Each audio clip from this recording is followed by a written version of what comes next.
आरोप तो ये भी लगाया गया है कि जब मुख्यमंत्री आए थे तब आंगनवाड़ी कार्यकर्ताओं द्वारा आप द्वारा कुर्सियां भी तोड़ी गई थी, ये भी आरोप लगाए जा रहे थे। जी साहब, आरोप कैसा भी लगा सकते हैं, लेकिन हम 7 बहनों को उनसे पहले हटाया गया था। 2018 में कांग्रेस सरकार द्वारा किए गए वादे को पुनः वापस याद दिलाना आंगनवाड़ी कार्यकर्ताओं को इस प्रकार महंगा पड़ गया कि बाड़मेर की 18 आंगनवाड़ी कार्यकर्ताओं को अपनी नौकरी से हाथ धोना पड़ा। हमारे साथ बीजेपी के जिला अध्यक्ष स्वरूप सिंह खारा है और आंगनवाड़ी की कार्यकर्ताएं जो है वो भी है। हम स्वरूप सिंह जी से बात करते हैं कि स्वरूप सिंह जी किस प्रकार से आंगनवाड़ी कार्यकर्ताओं को बर्खास्त किया गया, क्यों किया गया?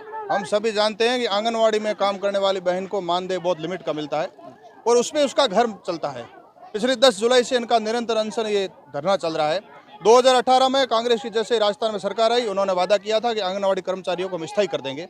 स्थायी करना तो छोड़िए, माननीय मुख्यमंत्री जी ने स्टेडियम में संख्या जुटाने के लिए उनको पहले बुलाया, धोखा किया इनके साथ कि आप अपने ड्रेस मत आइए और आप सामान्य कपड़ों में आइए।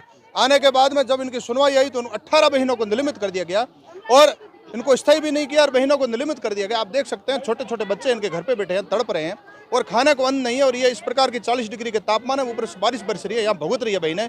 ऐसी संवेदनहीन सरकार को हम ये जनता के सामने कह रहे हैं कि तुरंत उखाड़ फेंकने की आवश्यकता है।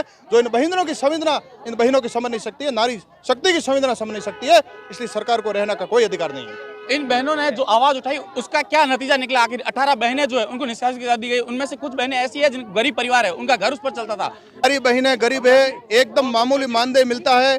छोटे बच्चे बूढ़े सारों को उनका परिवार उसी के ऊपर चलता है। उनका 18 बहनों को अगर उनका मानदेय बंद कर किया जाता, उसको सस्पेंड कर दिया जाता, आप कल्पना कर सकते हैं उनके आंखों में आंसू हैं। 2 बहनें जो अनशन पे बैठी, उनकी हालत बहुत खराब है, कभी भी कुछ भी हो सकता है उनके स्वास्थ्य के लिए।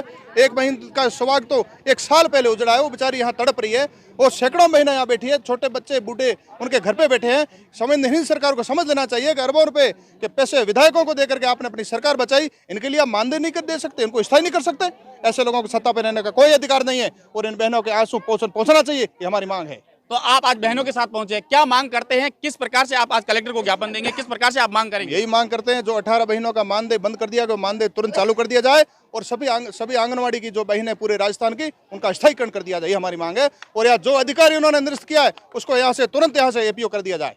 बिल्कुल, हमारे साथ एक कमला जी है जिनका घर जो है वो इस आंगनवाड़ी कार्यकर्ता के जो पेमेंट आता था उससे चलता था और आंगनवाड़ी जो कार्यकर्ता है उनसे हम बात करने की कोशिश। कमला जी, किस प्रकार से आपको निष्कासित किया, किस प्रकार से आप वहाँ गए थे, क्या क्या पूरा घटनाक्रम हुआ था? जी, निष्कासित करने का पहला मुद्दा यही है कि हम संवाद कार्यक्रम करने के लिए अलग बाड़मेर से अलग डिस्ट्रिक्ट में गए थे, लेकिन गए तब बिल्कुल सिस्टम से गए थे, छुट्टी लेकर गए थे। यहाँ की हमारी अपील जो भी एप्लीकेशन है वो आंगनवाड़ी पर और सुपरवाइजर सीडीपी तक पहुँचाई गई थी। उसके बाद अगर उनको हमारी एप्लीकेशन स्वीकार नहीं थी तो हमें बता देते कि आपकी एप्लीकेशन स्वीकार नहीं है, लेकिन उन्होंने ऐसा नहीं बताया। हमने कॉल भी किया था, बिल्कुल उन्होंने कहा था कि आप निजी कार्य लेकर चले जाइए, क्योंकि अधिकारों के लिए मांग करना सबके लिए अधिकार है, हक है, अपने अधिकारों के लिए से मांग कर सकते हैं। तो इस वजह से हम अन्य जिलों में संवाद कार्यक्रम करने के लिए गए। वहाँ पर एक ऐसा संगठन चल रहा था, वो भी आंगनवाड़ी कार्यकर्ताओं का, बहनों का था, लेकिन वो किसी पार्टी से जुड़े हुआ था और उस संगठन में जो भी बहन कार्यकर्ता थी, जैसे उनके पास पद था, वो जिलाधिकारी थी, जो भी कुछ थी, उनको पेमेंट मिलता है, हर महीने वो वसूली करती है अपने संगठन के जरिए। लेकिन हमारा जो संगठन है वो बिल्कुल ऐसा कोई है नहीं जिसमें पैसे ले या दे। यहाँ तो सबका समान अधिकार है, चाहे वो जिलाध्यक्ष हो या प्रदेश अध्यक्ष हो, सबको अपनी बात रखने का अधिकार है। लेकिन उनको ये लगा कि ये बहनें अपना जो संगठन है उनका जमा लेगी तो वे मेरे पैसे हैं ये आने बंद हो जाएंगे, ये मेरी बहनों को जागरूक कर देगी। कोटा की बहनों को, वो कोटा की थी, उसका नाम साइदा खान था, उसको ऐसा लगा कि अगर ये बहनें कोटा की बहनों को जागरूक कर देगी तो मेरे आने पैसे जो बंद हो जाएंगे। इस वजह से उन्होंने तुरंत हमारे को बताया था कि मैं आपके डीडी को कॉल करती हूँ, आपके पास जल्दी ही मैसेज आएगा। बिल्कुल वैसा ही हुआ, एक बहन के कहने से तुरंत उन्होंने कॉल किया और हमारे पास मैसेज आ गया कि आपके आंगनवाड़ी पर वहाँ पर जो डीडी सर गए हैं और आपको नोटिस दिया गया और 1 घंटे में आने के लिए बोला। अब वहाँ कोटा से बाड़मेर 1 घंटे में हम नहीं आ सकते। आरोप तो ये भी लगाया गया है कि जब मुख्यमंत्री आए थे तब आंगनवाड़ी कार्यकर्ताओं द्वारा आप द्वारा कुर्सियां भी तोड़ी गई थी, ये भी आरोप लगाए जा रहे थे। जी साहब, आरोप कैसा भी लगा सकते हैं, लेकिन हम 7 बहनों को उनसे पहले हटाया गया था। वो महंगाई रात का बाद में था। हमारे को 19 अप्रैल को नोटिस मिला था और 20 अप्रैल को निष्कासित किया गया था और 2 जून को महंगाई रात कैंप था, उसमें हमारे को बुलवाया गया था कि आप यहाँ पर पधारिए, अपने मुख्यमंत्री आज आ रहे हैं तो उनके स्वागत के लिए। तो हमारे अंदर तो बात तो थी कि हमारे को परमानेंट 2018 का जो वादा है उनको याद दिलाया जाए।